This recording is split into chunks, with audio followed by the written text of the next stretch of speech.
warahmatullahi wabarakatuh. Waalaikumsalam warahmatullahi wabarakatuh. Bagaimana kabar semuanya anak-anak? Alhamdulillah, luar biasa. Allahu Akbar. Masya Allah, semuanya sehat ya. Baik anak-anak, hari ini kita akan melanjutkan kembali materi kita. Materi ini, materi yang masih menyangkut dengan pembelajaran sebelumnya, yaitu azan dan iqamah. Ini masih berhubungan dengan materi sebelumnya, azan dan iqamah. Sekarang kita akan belajar tentang, ya bisa dilihat ke gambar yang ada di depan kita. Bisa. Kira-kira anak-anak tahu tidak itu gambarnya tentang apa? Sholat berjamaah. Ya. Sholat berjamaah. Pintar sekali tentang. Betul sekali anak-anak, itu adalah gambar sholat berjamaah. Nah, hari ini kita akan belajar tentang ketentuan sholat berjamaah. Baik anak-anak, selanjutnya kita akan lihat ketentuan sholat berjamaah. Sebelum kita memulai pembelajaran, kita harus tahu dulu apa sih tujuan dari pembelajaran kita hari ini. Nah, tujuannya itu adalah peserta didik dapat mengetahui pertama pengertian sholat berjamaah. Apa itu sholat berjamaah? Nah, kemudian yang keduanya kita akan mengetahui apa hukum dan dalil sholat berjamaah. Yang ketiga, syarat imam dan makmum. Apa sih syaratnya sebagai seorang imam dan apa juga syaratnya kita sebagai makmum. Yang berikutnya yang keempat adalah syarat melakukan sholat berjamaah. Nah, sholat berjamaah itu juga ada syarat-syaratnya. Nanti kita akan belajar satu. Yang berikutnya adalah manfaat sholat berjamaah. Ya. Selanjutnya pengertian sholat berjamaah. Sholat berjamaah adalah sholat yang dilakukan bersama-sama oleh dua orang atau lebih secara bersama-sama dan salah satunya menjadi imam, sedangkan yang lainnya menjadi makmum.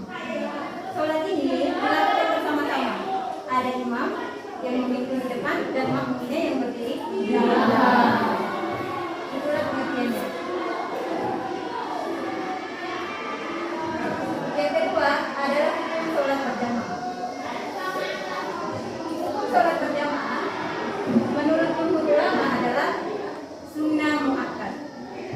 Anak-anak tahu tidak? Apa sih sunnah muakkad itu? Ada yang tahu? Sunnah muakkad itu adalah sunnah yang dianjurkan. Jadi sholat ini merupakan sholat sunnah, tetapi dianjurkan untuk melakukan semuanya. Jadi melakukan secara berjamaah. Yang berikutnya adalah dalil sholat berjamaah. Di dalam dalil sholat berjamaah itu ada dalil menurut hadis dan ada juga menurut Al-Quran. Nah, menurut hadisnya silakan dibacakan sama-sama. Sholat berjamaah afdalu min sholatil fardhi bisa derajat. Artinya sholat berjamaah itu lebih baik 27 derajat dibanding sholat sendirian. Jadi sholat berjamaah ini sangat besar pahalanya. Berapa? 27 derajat daripada sholat sendiri. Kemudian dalil-dalilnya dijelaskan dalam Quran surah Al-Baqarah ayat 43. Bismillahirrahmanirrahim. Wa aqimus sholata wa atuz zakata warka'u ma'ar raki'in. Yang artinya, dan laksanakanlah sholat, tunaikanlah zakat dan rukuklah beserta orang-orang yang rukuk. Jadi sudah kita ketahui bersama ada dalil yang menjelaskan tentang sholat berjamaah melalui hadis dan Al-Quran. Syarat imam. Sebagai seorang imam tidak sembarangan. Kita mempunyai syarat dalam ketentuan sholat berjamaah. Yang pertama, orang yang lebih dalam ilmu agama. Jadi dalam hal ini imam itu harus punya ilmu keagamaan yang banyak. Kemudian yang kedua adalah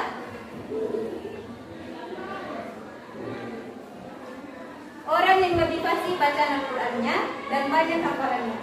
Selain ilmu agamanya yang dalam, dia juga harus mempunyai bacaan Al-Quran yang fasih. dan juga banyak kepalanya. Kemudian yang berikutnya adalah orang yang lebih tua umurnya dan baik penampilan. Nah, anjuran yang berikutnya adalah orang yang lebih tua. Kalau di dalam sholat berjamaah itu ada makmum yang lebih tua, maka diutamakan yang lebih tua, tetapi harus melihat dari kedua poin di atas terlebih dahulu. Kemudian yang berikutnya adalah dan orang yang berakhlak mulia. Selain dia punya keterampilan membaca Al-Quran yang bagus, hafalan yang banyak, kemudian usianya yang lebih tua, disarankan juga untuk berakhlak yang mulia. Kemudian yang berikutnya adalah berdiri di depan makmum. Ya, imam yang jelasnya pasti berdiri di depan makmum karena dia adalah seorang pemimpin, pastinya yang terbaik. Yang berikutnya adalah berniat menjadi imam. Ya, sekarang kita tanya dulu, ada tidak yang tahu niat sholat sebagai seorang imam? Boleh sholat apa saja?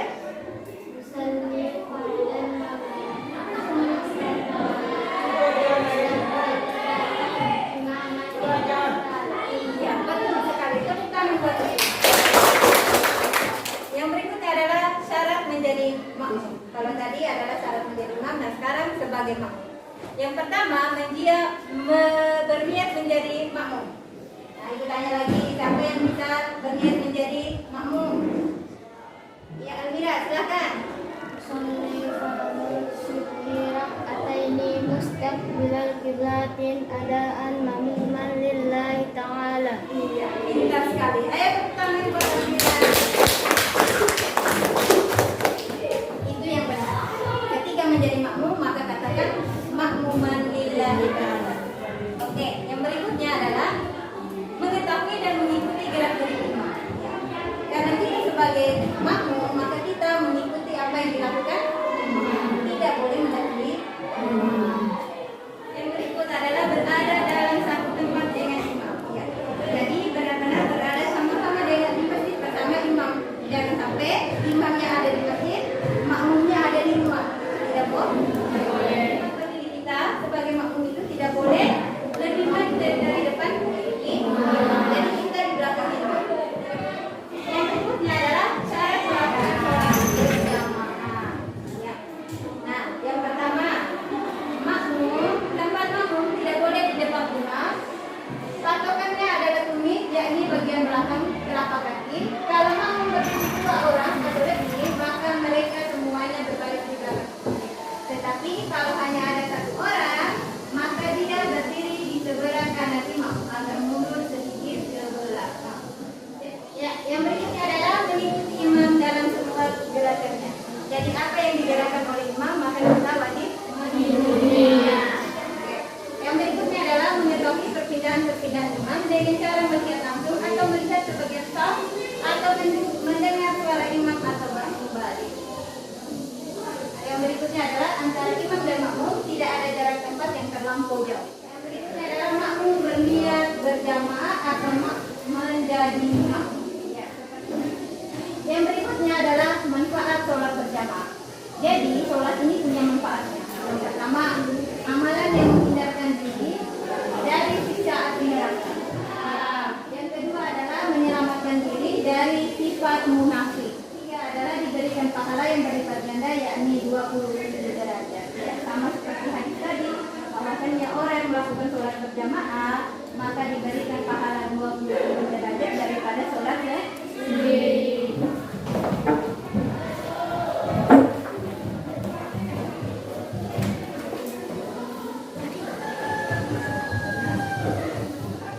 Setelah membuat laporan hasil diskusi, silakan dipresentasikan di depan kelas satu persatu berdasarkan nomor urut kelompok.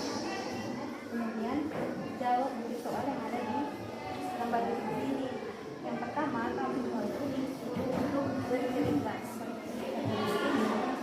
Ini yang satu menilai tidak sama semua.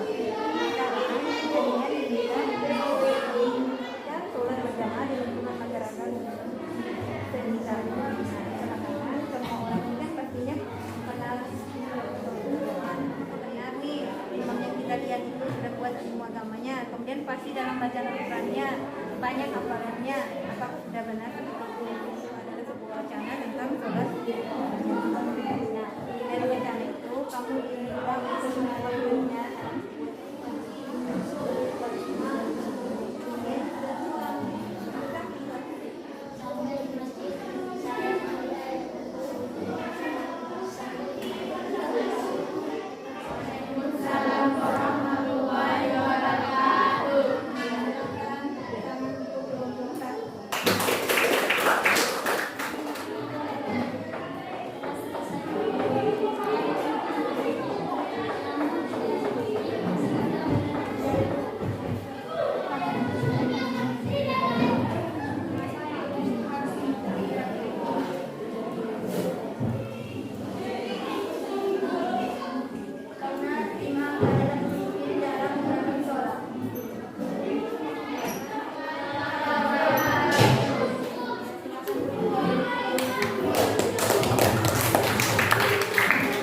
sekian dulu pembelajaran kita